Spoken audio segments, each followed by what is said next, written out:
Assalamualaikum warahmatullahi wabarakatuh. Salam guru penggerak. Saya Epi Mulyati, guru SMA 8 Kota Serang, calon guru penggerak angkatan ke-9. Saya akan memaparkan tugas 1.1A8 yaitu koneksi antar materi. Kesimpulan pemikiran Ki Hajar Dewantara mengatakan bahwa pendidikan itu yang menuntun. Pendidikan yang menuntun di sini yaitu anak diberikan kebebasan, namun sebagai seorang pendidik itu harus memberikan tuntunan dan arahan agar anak tidak kehilangan arah yang membahayakan dirinya. Seorang pendidik dapat memberikan tuntunan agar anak dapat menemukan kemerdekaannya dalam belajar. Selanjutnya, kesimpulan pemikiran Ki Hajar Dewantara yaitu memperhatikan kodrat alam dan kodrat zaman peserta didik. Seorang pendidik hendaknya memperhatikan kodrat alam dan kodrat zaman peserta didiknya. Kodrat alam berkaitan dengan sifat dan bentuk lingkungan peserta didik itu berada, sedangkan kodrat zaman berkaitan dengan isi dan irama. Bila pada saat ini, kodrat zaman bisa dikaitkan dengan meningkatkan kemampuan peserta didik dengan keterampilan abad 21. Pendidikan juga harus berpihak kepada peserta didik.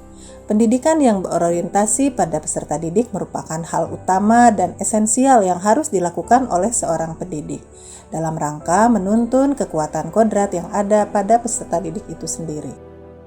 Selanjutnya adalah budi pekerti. Budi pekerti merupakan keselarasan atau keseimbangan hidup antara cipta, rasa, karsa, dan karya dalam teori konvergensi. Dijelaskan bahwa anak yang dilahirkan itu diumpamakan sehelai kertas yang sudah terisi penuh. Namun semua tulisan-tulisannya itu masih buram. Lebih lanjut, menurut aliran ini, pendidikan itu berkewajiban dan berkuasa menebalkan segala tulisan yang suram tadi dan berisi dengan hal-hal yang baik, agar kelak nampak sebagai budi pekerti yang baik. Pemahaman saya terhadap peserta didik dan pembelajaran sebelum saya mempelajari modul 1.1. Yang pertama, saya beranggapan bahwa peserta didik itu seperti kertas kosong.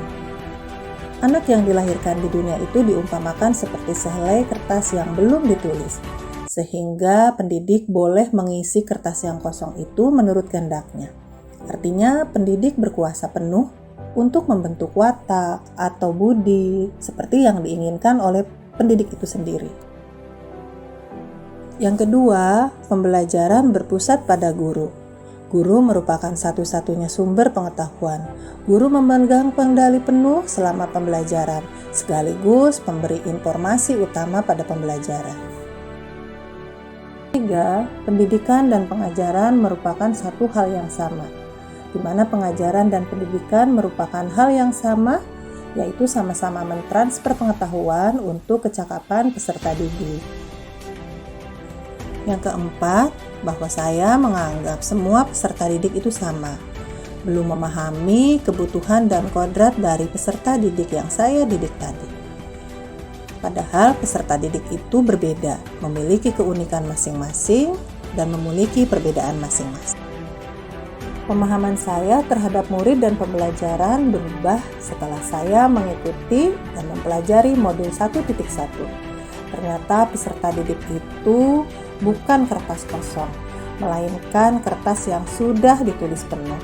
Walaupun tulisannya itu harus ditebalkan oleh pendidik, agar mereka bisa mencapai kebahagiaan sebagai manusia, juga sebagai anggota masyarakat. Yang kedua, pembelajaran yang berpusat pada peserta didik. Bahwa peserta didik diberikan kemerdekaan dalam belajar, sesuai dengan minat, bakat, dan kemampuannya. Selanjutnya, pendidikan berbeda dengan pengajaran. Pengajaran merupakan proses pendidikan dalam memberikan ilmu atau berfaedah untuk kecakapan hidup anak secara lahir dan batin. Sedangkan pendidikan memberikan tuntunan terhadap segala kekuatan kodrat yang dimiliki anak agar ia mampu mencapai keselamatan dan kebahagiaan yang setinggi-tingginya, baik sebagai seorang manusia maupun sebagai anggota masyarakat. Peserta didik juga memiliki kodratnya masing-masing. Pendidikan anak sejatinya menuntun anak mencapai kekuatan kodratnya sesuai dengan alam dan zamannya. Kodrat alam berkaitan dengan sifat dan bentuk lingkungan di mana anak itu tinggal, sedangkan kodrat zaman berkaitan dengan isi dan irama. Pelajari bagaimana bahwa penerapan pemikiran Ki Hajar Dewantara, maka saya menerapkannya di kelas. Yang pertama, pembelajaran menyesuaikan dengan kebutuhan peserta didik, kemudian memberikan pembelajaran yang menyenangkan dengan berbagai model, media, metode, kemudian pembelajaran juga menggunakan tutor sebaya agar membuat anak lebih bisa menerima karena yang memberikan materi atau yang memberikan pemahaman adalah teman sebayanya. Kemudian tidak lupa menanamkan budi pekerti pada peserta didik, serta memahami minat dan bakat dari peserta didik itu sendiri. Dari semua yang sudah dipaparkan, maka diambil kesimpulan bahwa Ki Hajar Dewantara mengemukakan salah satu asas pendidikan.